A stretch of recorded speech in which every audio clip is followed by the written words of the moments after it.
Life is a winding road, no telling where it goes. Hello guys! Welcome back to another YouTube video.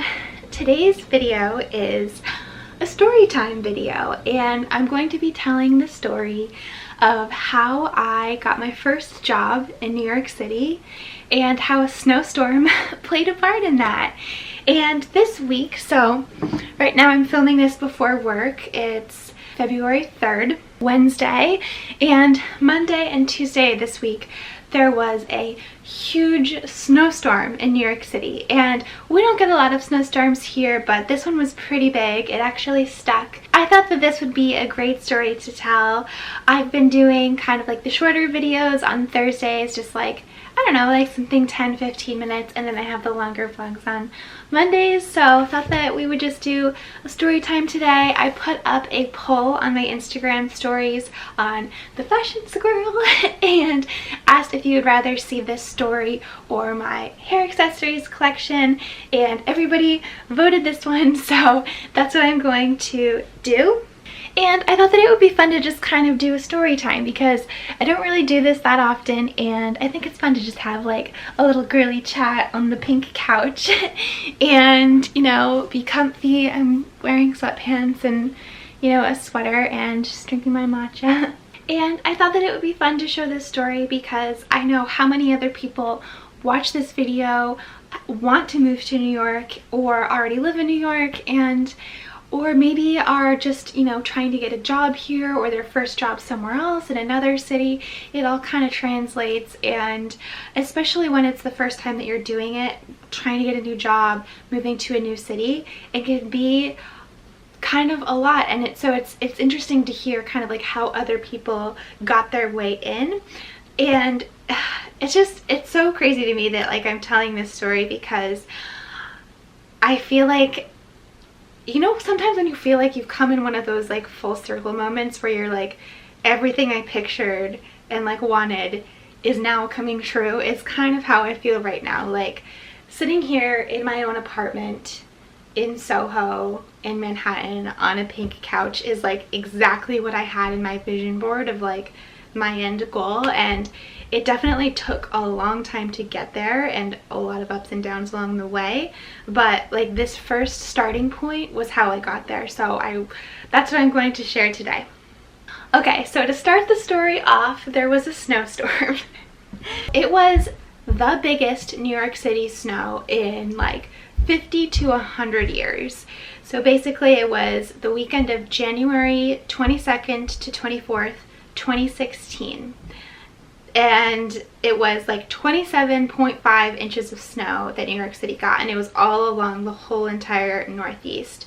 Like, just for reference, the last time that there was like even close to that amount of snow was in 2006, 1947, 1888, and then 2010. So like snows that big don't happen that often, and this was an epic snowstorm. Everything was shutting down. It was like the whole East Coast knew about it for like a week in advance that it was coming. We're talking January 2016. I graduated college in 2015, so in May 2015. So this is like almost a year after I graduated college. And at this point, a lot of my friends that I graduated with had already found jobs. Everybody was like, at least I felt like, oh, everybody but me has found their jobs and like was starting something new. And I really just felt like at that point really kind of lost and confused about what was next in the future for me, because when you're in school, it's like every new grade is like, okay, next year I'm in 11th grade, next year I'm in 12th grade, and then I'm in college, and like every year there's a new kind of grade that you're in and you kind of know what's next. But once you're done with school, it's just kind of this like open, free form sort of like no rules, no structure. And I kind of felt like, okay, well, I can really go anywhere and be anything, but I just couldn't narrow down exactly what that was. And I just felt like the weight of all of these options on me, of like having this freedom of not being tied down by anything, like where I lived, where I worked, what I did. I didn't have a boyfriend. I was like completely free to choose whatever path I wanted.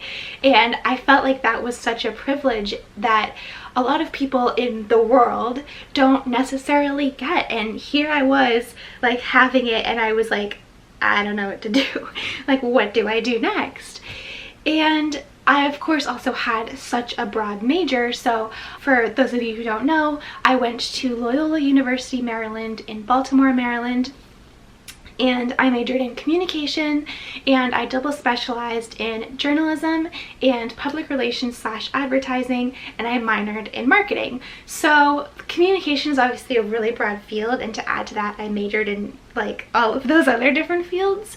So I kind of had in my head, okay, like out of all of those fields that I majored in, the number one that I want is journalism, because I felt like journalism was more like writing and like honesty. Ooh.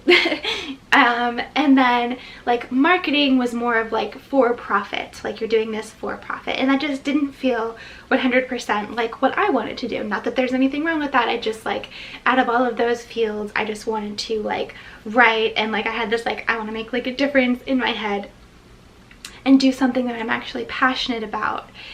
And so I feel like that was part of the reason that really held me back for an entire year after graduating college, because at the time, you know, back in 2015, 2016, so much was changing, and it still is. As far as when I was growing up, doing like journalism was actually like a booming job, like newspapers, magazines, like there were so many more job opportunities. And by the time it came time for me to graduate, it was like, oh, just kidding, here's digital. All these newspaper employees were laid off, magazines folding, only going digital. And yeah, you could argue and say that maybe a lot of new like digital positions popped up, but not really. It just totally changed the landscape, in that everything became about like user-generated content, such as social media, people making YouTube videos, people, you know, doing blogs, Instagram. And so that's where people started spending their time. Like when you think of like time spent with media, it really started to see this shift into social. And so a lot of like the traditional publications that I grew up thinking that I was going to work for, watching movies like The Devil Wears Prada, I don't know, anything about like journalists, and reading Cosmopolitan and 17 magazine, thinking that I would one day grow up and work at one of those places, that was no longer really an option. And to make matters even more difficult, the two major publications for those magazines were Condé Nast and Hearst, had this huge like intern scandal where like the interns sued them, and so they completely shut down their internship programs like right when I was in college. So it was just like yeah, kind of like it was just an uncertain time. And so I was kind of like, what am I going to do? And through all of this, and also living at home, so I had all of these 4 years of being so independent at college, doing what I wanted, when I wanted, you know, like drinking with friends, and just, you know, living my own life, buying my own food, making my own food, to going back to living at my parents' house after graduating college was like this total 180. And it's kind of like, where are you going, and like, what are you doing? And like, and at the same time I was like, you know, I remember just like laying on my bed, like scrolling on Instagram, seeing all of my friends who already had jobs, who were like going out to bars after work. And this place, I remember there was this place called the Loopy Doopy Bar, And it was like this bar where like they put popsicles in like a wine glass, and it was out on this like balcony where you could see like the water and like the reflection of like the New York City skyline, or actually it might have been in New York looking at New Jersey technically, but I didn't know that back then.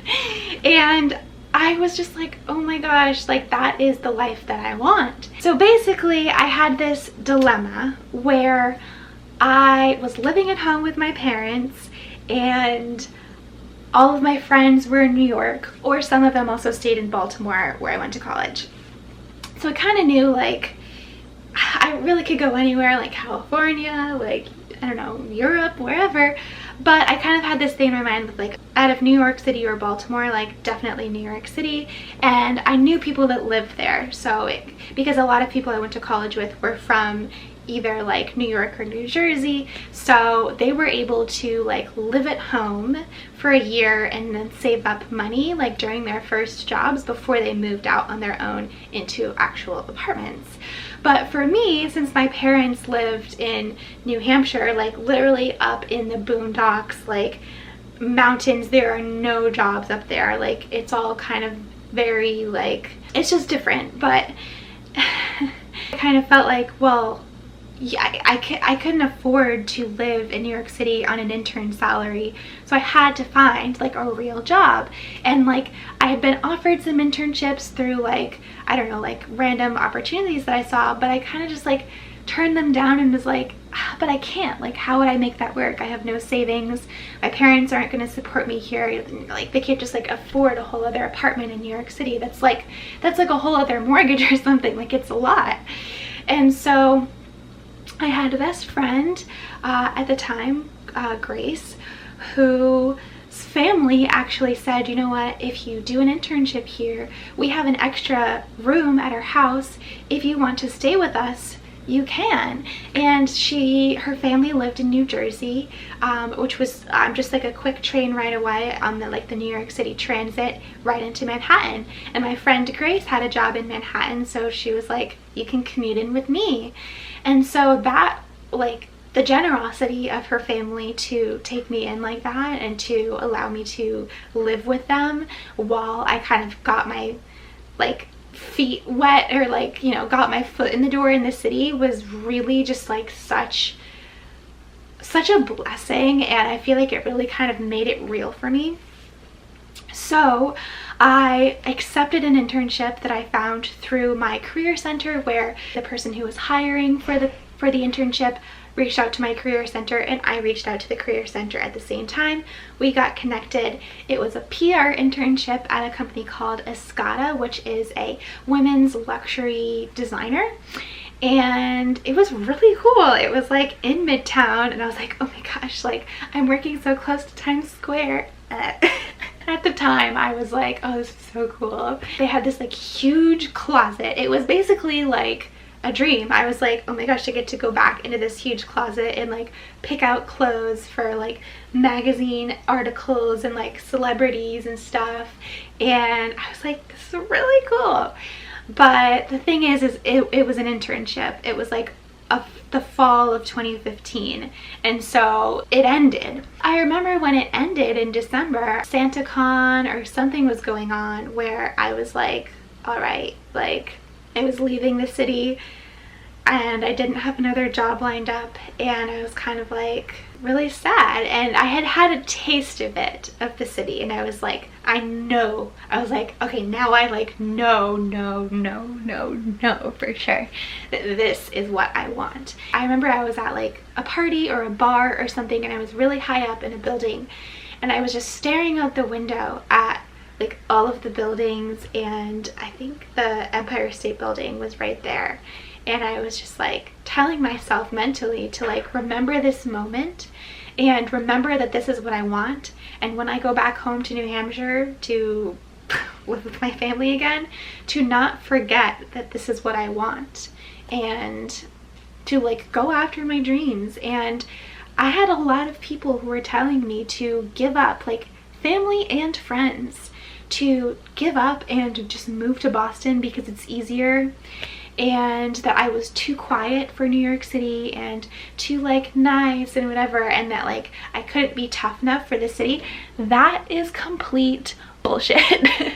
New York City is for everyone. There's a quote I think I heard, which is that like New Yorkers are born all over the world, and then they like somehow find their way here and they live here. That's not the quote, but like it's something like that. That's the effect of like the idea, is that like New York City is a combination of people that are just like born all over the world and then move here and decide that this is their place. So don't ever feel like this place isn't for you if you want to live here. It is for everyone, and that is what makes the city so great, is because there's so many different people from so many different backgrounds all over the world with different knowledge, different experiences, who are like bringing it all together, and that's what makes it the greatest city in the world, in my opinion. I know that's everyone's got a different opinion, but that's what makes a city great, is like, you know, all of like the diverse opinions and everything. All right, so internship's done. I'm back at my family's house. I've had a taste of the city, but I'm like really kind of depressed. Like, oh, am I ever gonna make it? And I just wanted this life so bad. I had this reunion coming up. Our Loyola puts on this thing every year called Bull and Oyster, and it's an alumni event. So basically seniors and then all of the alumni come to this event every year. And especially the first year out of college, like pretty much everybody goes to it. And it was happening in January.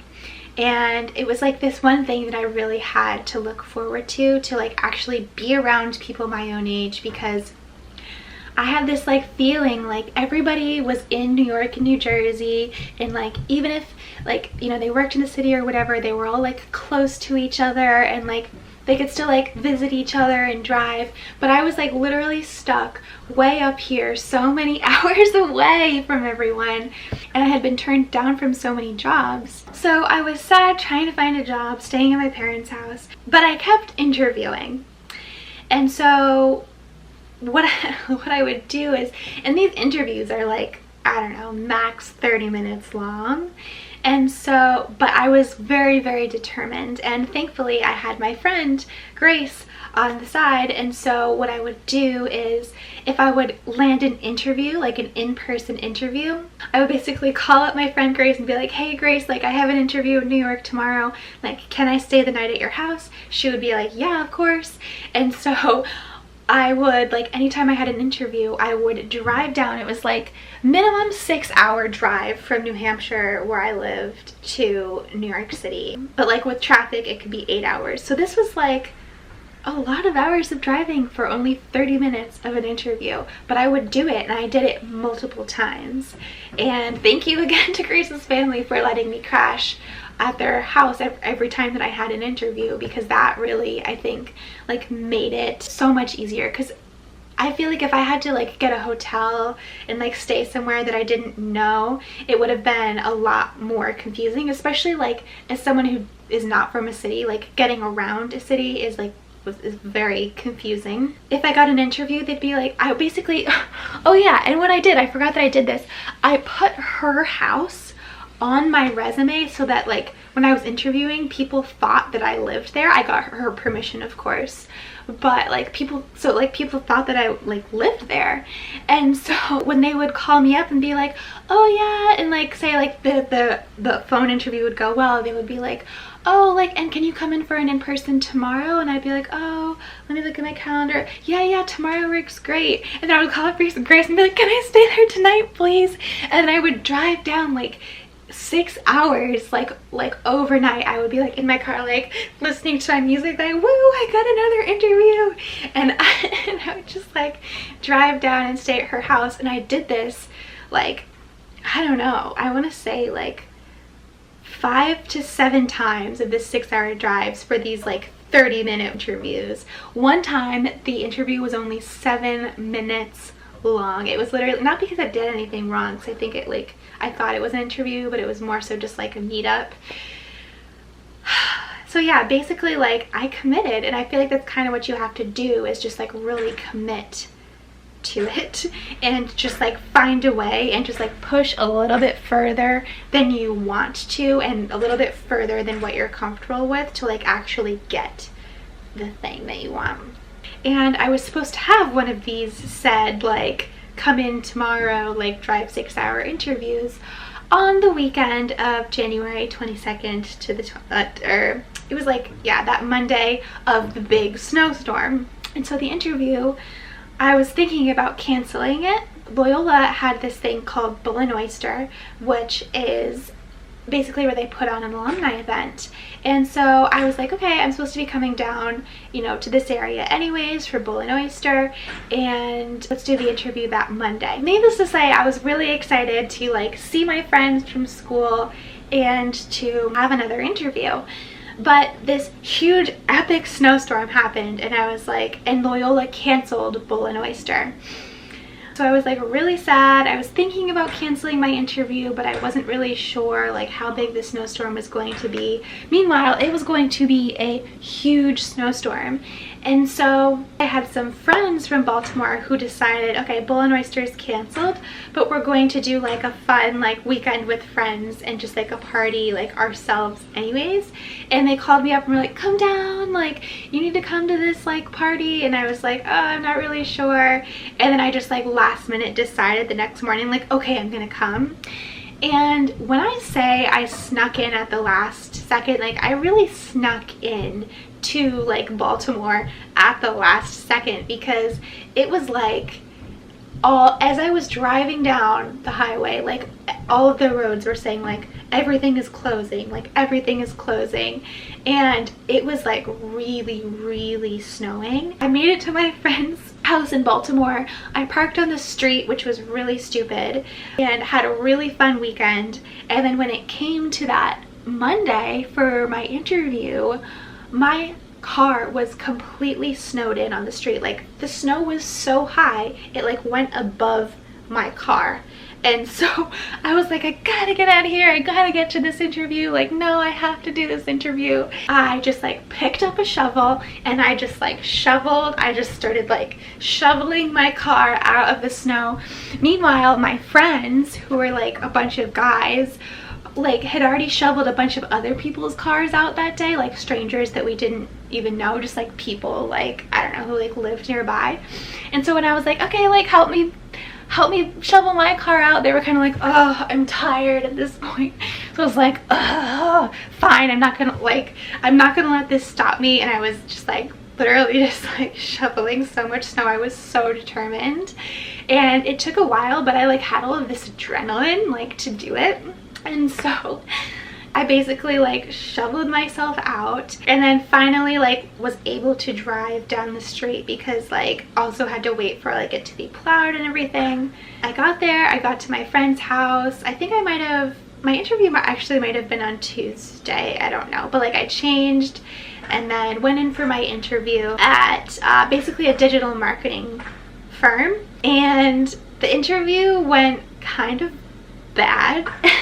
And not like bad, I just like, I don't know, I wasn't very good at interviewing back then, and I hadn't had a real job yet, so I didn't know all of the things that I know now. And my interviewer, there was two of them, they stepped out of their room for a second, talked, came back in, and they're like, okay, we're going to give you an option. We're going to be interviewing for this job, more of these jobs, so you can come back in a month from now and if you interview again, or you can come back tomorrow and interview for a second round. But the second round is going to be with our VP, and like, you know, it's just going to be a little bit more tough. So like, what do you want to do? And I was like, oh, tomorrow, like definitely 100% tomorrow, because I was like, I don't want to like let them forget about me, and then like I don't know what's gonna happen in a month. Like I was like, I need to move. And so I was like, tomorrow. So I go back home that night, I'm like studying, and I wasn't really sure if I wanted the job, because it wasn't in the field that I wanted. It was in marketing, which is like the for-profit. And not only was it in marketing, it was more of like a sales role. So it was like, to me in my head was like, oh, I'm gonna have to be really pushy and like just like very outgoing and just everything that I'm not. But I was like, at this point, I think I just kind of lowered my standards a little bit of like only doing something in journalism, and was like, you know what, at this point, just like let me move to New York. I'll do this and maybe I'll switch into something else later. But I think that's kind of the thing, is at some point you kind of have to just like, if you want to live in a certain city, maybe not be as specific as what you want. And I that was the thing that I held back on so long. So anyways, I do the second interview. I like the morning before the second interview, I sat in Dean and DeLuca, which is basically a like cafe that doesn't exist anymore, but it was right next to it. It was in the New York Times building, and I sat there for 8 hours just like writing notes. And like the owner of like, or at least like the manager there at Dean and DeLuca, just like saw me sitting at this one table for so long that he kept bringing me free coffee. And I don't drink coffee like because it makes me too jittery. So I was like really hyped up on this coffee, and like I had all of my like questions I was going to ask them and everything. And then I go into the interview. It's with this woman, and it just went so well, and we really just like clicked on things, and she just like believed in me. I don't know, it just like all the stars just kind of aligned, and I realized like, okay, this is actually could be a really great like first opportunity for me, because I would be working with like this portfolio of like Fortune 50 brands, and could be a really great, I don't know, starter position. So I really wanted it. And I went back home to New Hampshire after the second interview was over, and I got a call from New York, and I had missed the call, and I was in a car anyways, and so I was kind of like, you know, not really a big deal, whatever. So I was like, whatever, I'll call them back on Monday. So on Monday I called them back, and they offered me the job. Like he basically like outlaid like the salary, all the benefits, and I was just like, oh my god, oh my gosh, oh my gosh, like it's really happening. And so yeah, basically I accepted, and then I was like, okay, now I need to figure out where am I going to live. Like salary that I was getting paid was like the basic, like the minimum to live in New York. Like you could not go below that. And so I called up my friends, told them all that lived in New York, like I got a job, I'm gonna move. And so one of them was like, oh, you know, like if you need a place to stay, you can stay with my brother in New Jersey. He has an open room. And I was like, great, sure, I'll take it. It was like, I think the rent was like $800 a month. I could just like take New Jersey Transit in. So I was like, awesome, I'll do that. And yeah, so basically that was it. I accepted it. I moved to New Jersey first and just like stayed there. And then later on, kind of once I got my footing, me, Grace, and then another friend ended up getting an apartment together in Brooklyn. I did that for a year. I moved to a different apartment in Brooklyn for 2 or 3 years. And then I moved to Soho here just last September. So yeah, that's basically the story. I hope that was interesting. I feel like I'm very all over the place when I tell stories. Yeah, that's kind of like the whirlwind story of how I ended up here. And I know that everyone kind of has like a different way in. So, and if I left any details out that you wanted to know as far as just like, I don't know, any other like logistics or like advice or tips, let me know in the comments and I'll try to answer as best as I can. But yeah, okay, I'm gonna end this here. I feel like it's a lot longer than I was trying to make this video, but I appreciate it if you made it to this far to the end. Don't forget to subscribe if you haven't already, and check out the fashion squirrel. And hopefully I will see you guys next time. All right, bye.